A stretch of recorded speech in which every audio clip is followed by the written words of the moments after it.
Why does Social Security in the US pay far more than CPP in Canada? Is the tax rate higher? Yes, great question. So to start, the average monthly CPP in 2024 was about $800 to $900, but the maximum is around this much here. And the amount you get ultimately depends on how much you paid into the system. So someone getting the maximum is someone who essentially maxed out their CPP contributions over their career. Whereas in the US, the average Social Security is almost $2,000 USD, and it could also increase the more that you delay taking Social Security. And Canada also gets OAS, Old Age Security, which on average is around $700 to $800 a month. But that one is income tested, so if you're a high earner as a retiree, then it may be clawed back.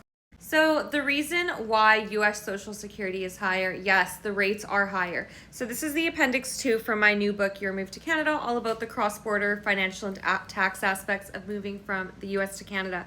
So let's start with CPP. So yes, you can see the CPP is about 6%. This is the employee contribution for the first 71 grand. And then there's CPP2, which is an additional 4% for the next $10,000 of earnings. So you're kind of capped out up to $81,000 of earnings. That's the only amount that you pay CPP on.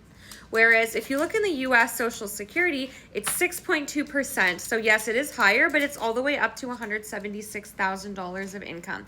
So for those reasons, yes, you pay a lot more in Social Security in the US. Especially in Canada, if you're a high income earner, the CPP contributions cap out at a much lower income level.